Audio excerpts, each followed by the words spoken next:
حضرت علی رضی اللہ تعالیٰ عنہ نے فرمایا،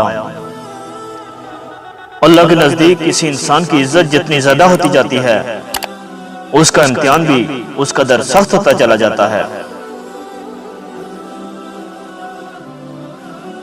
مخلص دوست کے اندر اتنا پیار چھپا ہوتا ہے جیسے ایک چھوٹے سے بیج کے اندر پورا درخت چھپا ہوتا ہے۔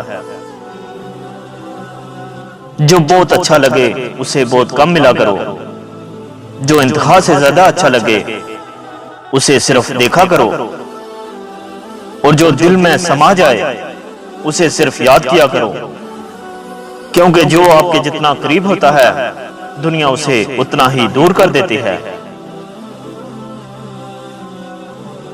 آنسو کا ہر قطرہ دنیا کی ہر چیز سے زیادہ مہنگا ہے، لیکن کوئی اس کی قیمت اس وقت تک نہیں جان سکتا جب تک وہ اس کی اپنی آنکھ سے نہ نکلے۔ حضرت علی رضی اللہ تعالیٰ عنہ نے فرمایا، ابھی اچھا موقع ہے، چونکہ اعمال نامے کھلے ہیں، قلم چل رہے ہیں، بدن تندرست و توانا ہے، زبان آزاد ہے، تو بات سنی جا سکتی ہے اور اعمال قبول کیے جا سکتے ہیں۔ اگر کوئی تم سے بلائی کی امید رکھے تو اسے مایوس مت کرو، کیونکہ لوگوں کی ضرورت کا تم سے وابستہ ہونا بھی تم پر اللہ تعالیٰ کا خاص کرم ہے۔ برے انسان کی صحبت سے پرہیز کرو، کیونکہ وہ تلوار کی طرح ہے، دیکھنے میں خوبصورت اور اثر میں خطرناک ہے۔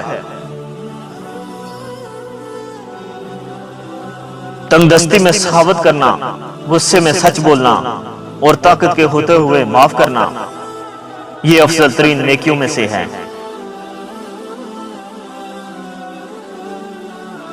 حضرت علی رضی اللہ تعالیٰ عنہ نے فرمایا، تم کسی کے ساتھ بلائی کرو اور تمہیں اس کا بدلہ برائی کی صورت میں ملے تو سمجھ لو کہ تمہاری نیکی قبول ہو گئی ہے۔ عورتوں کی عقلیں ان کے جمال میں ہیں اور مردوں کا جمال ان کی عقلوں میں ہے۔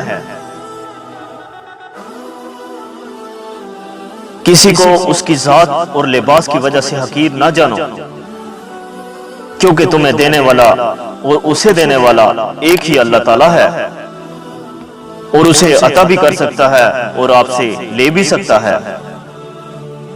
اس ویڈیو کو شیئر ضرور کریں، ہو سکتا ہے ایک شیئر سے یہ بات کسی کے دل میں اتر جائے۔